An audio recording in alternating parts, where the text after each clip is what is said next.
Y'all, a grocery store in another country? If you go to Asia and you don't go to a grocery store, get on the plane and go back. Welcome to Project Swagger, the wellness podcast for ambitious hustlers who don't have time for shit that doesn't work. I am Ravin Arsan, athlete, executive, mom of two, and I have pressure tested every single strategy, routine, and mindset tip that I'm sharing on Project Swagger. So today I want to talk about the hidden self-growth opportunity in travel and how to take advantage of it. Most people think of a vacation as an opportunity to escape from regular life, and I have a different philosophy. I believe the best trips don't help you escape, they help you return to your life with fresh eyes. Travel naturally takes us out of autopilot. The challenge is, how do we hold on to that mindset long after our trips are over and use that break to jumpstart our creativity, curiosity, and reset our perspectives? That's the question I want to answer today. My family is about to go on vacation. I'm so deeply grateful I get a few weeks to really get in family mode. I'm going to be in 4 different cities in 4 weeks. And I've made a set of promises to myself about how I'm going to experience this vacation intentionally and bring my best self home. Let's get into it. First, keep your anchors. We've talked about this before. You don't take a vacation from yourself. Keep movement, hydration, protein, sleep as much as possible, and the routines that make you feel your best. I think that's the key. What part of your routines at home actually make you feel more like yourself? That you want to take with you on vacation. For me, it is definitely movement, hydration, and protein. If I hit those, even if I'm in a different time zone, even if I'm not sleeping optimally, by accident or by choice, those are the things that allow me to feel like myself, and then feeling like myself enables me to go on more adventures. The novelty should come from your surroundings, not abandoning the habits that support you. My second travel challenge, say yes to one thing you didn't plan. Leave room for serendipity. Wander down the side street, talk to a stranger. Leave room for the unexpected. If every minute is scheduled, and I love a schedule, I love a plan, I love a to-do list, but if every moment is scheduled, you're planning the magic right out of your vacation. I want to encourage you to leave margin. The best memories often come from things that didn't go as planned. And sometimes it's the thing that didn't go as planned that happened because of the late flight or because of the thing that you did plan. You missed it, you were late for it, and then you did something else. You pivoted. You thought you were going to one restaurant, it's closed, and so you asked the local, where would they spend lunch? I mean, those are some of my best memories on any kind of trip. Number 3, this one might be my favorite, and I just recently did this in London. Be a local for at least an hour. Go to the grocery store before the souvenir shop. Y'all, a grocery store in another country? The potato chip flip. If you go to Asia and you don't go to a grocery store, get on the plane and go back. The first time I realized this travel tip was when I was when I was traveling in Japan. And everybody knows the Japanese 7-Elevens are another level. And I also went to grocery stores there to fill up my Airbnb. And I was just marveling at the snack selection and the chip selection and the little delicacies that they had like right there by the register. I mean, I was just floored by it. So highly recommend a grocery store trip even before you're going to do souvenir shopping. Walk if you can, see it on foot, on bike, get outside in nature as much as you can in the environment within which locals live. Sit in the town square, browse the bookstore, visit the farmer's market. These are all places where you're really going to pick up the vibe of a place. Travel isn't just collecting landmarks and collecting photos for Instagram. It's collecting perspectives. Challenge number 4, experience before you document. Take one picture and then put the phone away. Notice the smells, sounds, language, architecture, and people. Don't interrupt the moment just to prove you were there. This is something I definitely struggle with, and I'm trying to get better at. Finally, number 5, bring one thing home, not a souvenir, but a habit, an observation, a pace, a tempo. Sometimes it's even like a color story or imagery. It could be something as simple as a slower breakfast, a morning walk, a recipe, a phrase, a cafe ritual. When I was living in Italy, doing study abroad back in the day, something that I brought home with me was this idea that there should always be good olive oil in my cabinet. And that is something that now, these decades later, I have made it like a kitchen ritual. Like, you will always find good olive oil in my cabinet. And if there's crusty bread around, that olive oil is going in a little dish and it will be served to you. The goal isn't to return with more things, is to return with a new way of living or a new perspective on the way you're living your life. I want to leave you with something my mom always told me growing up. Stay weird. It's the best advice I've ever received. OG listeners know I think about this advice all the time, and it's about protecting curiosity. It's a great framework here. Vacation is the best time to get weirder. Try on a different personality, wear the Hawaiian shirt, put on the shorts, the bathing suit, do the thing that makes you, maybe is like exploring the edges of who you are. And sometimes that brings such a resurgence of creativity and a burst of curiosity. I believe that Drew has had many of a floral pattern shirt on vacation, which, to be honest, is not just vacation Drew. Like, his style is poppin' and frequently. But I think I guess I will say that, like, something that I've adopted is that I don't wait for vacation in order to wear the thing. I think in my 20s and maybe into my 30s, I did do that. It was like I was saving the special outfit or the outfit that maybe like only vacation Robin would wear for the vacation. And then through this process of bringing things home and like letting myself be a version of that a little bit in my everyday life, and perhaps just the confidence that comes with being in your 40s, which is the shit, I now don't have to wait for vacation to be vacation Robin.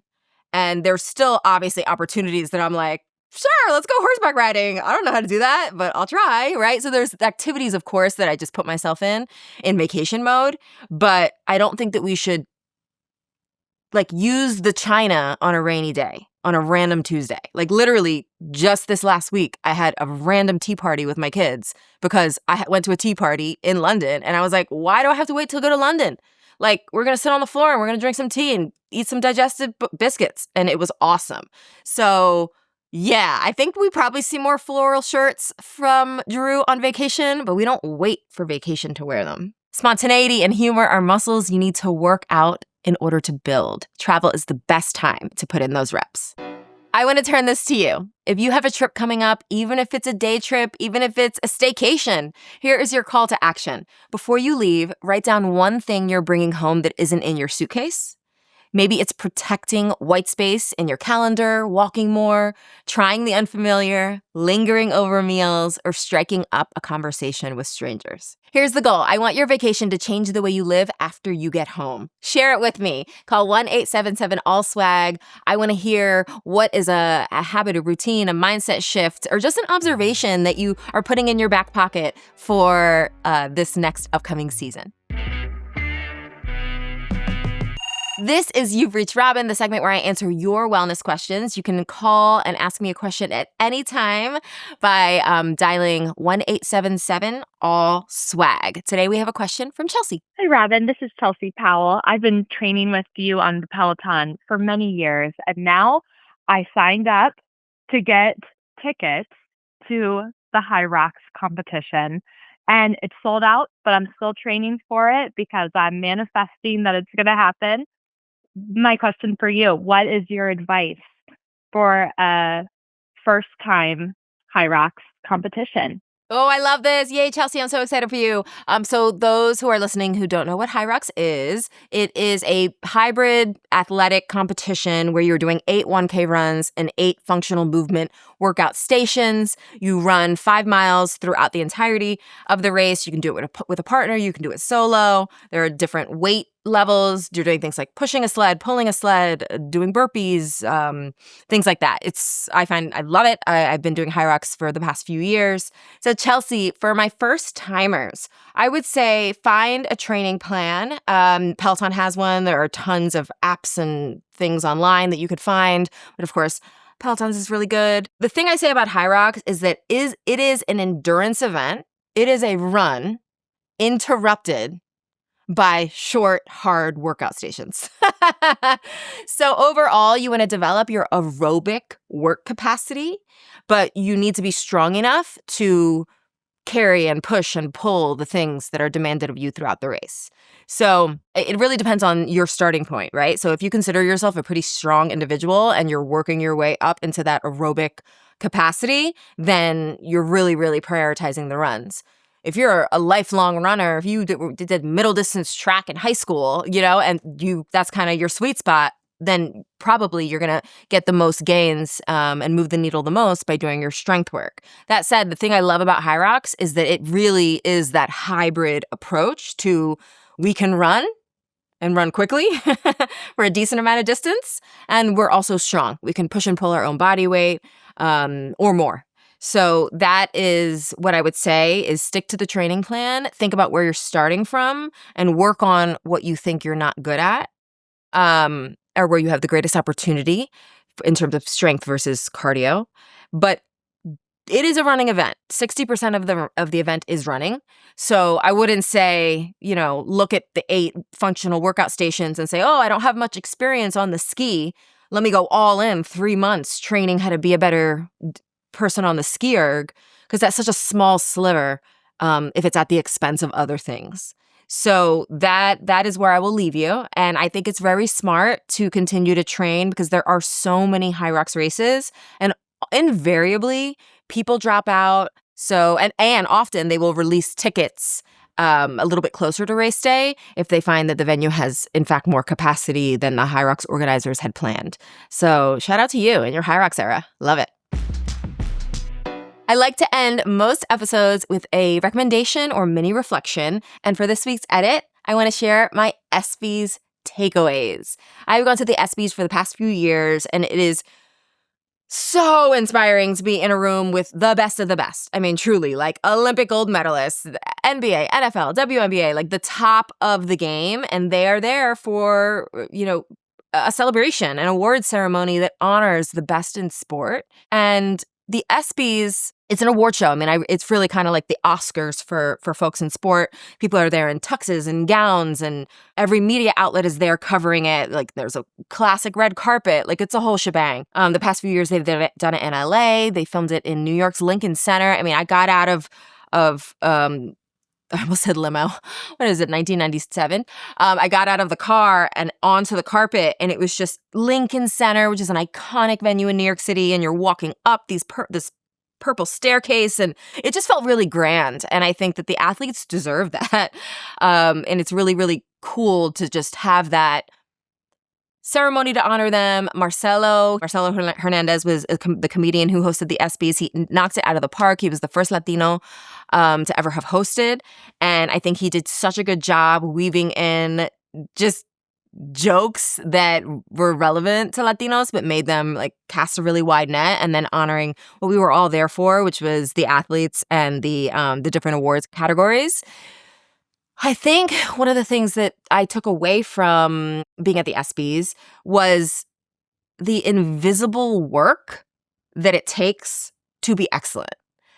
We're seeing, for example, the Knicks were there, and this has definitely been, a huge year for the Knicks and Jalen Brunson and Karl Anthony Towns and OG. And it was so cool to see them be able to celebrate. But when I see them in that environment, I'm thinking, yes, gosh, you deserve this shine. But I'm thinking about the thousands of hours that nobody sees, that are tedious, that are boring, that are just the reps upon reps upon reps. And that, I suspect, is what they're really celebrating.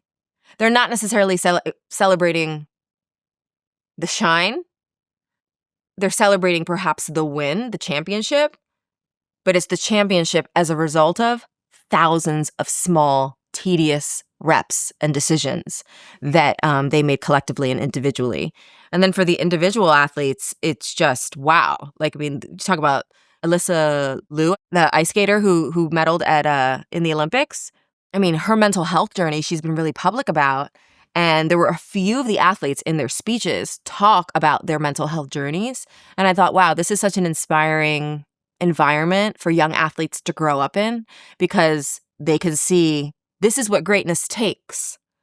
But my mind-body connection matters too. So those are the two big takeaways that I had from being so inspired, being able to attend the ESPYs. And the outfits were a slay. The outfits were an absolute slay. Like, Lindsey Vonn does not come to play at these things, all right? Like, Lindsey, my girl, you are always looking so good.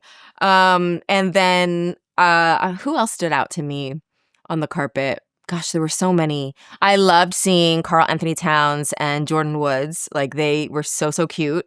And Myles Garrett and Chloe Kim were so adorable. Like, they were just linked up, smooching on the carpet. Like, so, so cute. And of course, I was there with my man, and we were honored to be there. Shout out to all of the incredible athletes who won at the ESPYs this year and were nominated. And shout out to you, the everyday athlete, perhaps, who is still putting in hundreds of invisible hours of work. I see you. And at Project Swagger, we celebrate you. That is a wrap for today's episode. Next week, we are going to go deep into nutrition and performance with my personal nutritionist, Amanda, aka Simply Manders. I started working with Manders 2 years ago, and she's helped me completely transform my body composition and athleticism. So we're going to talk about how. I'll see you here next week.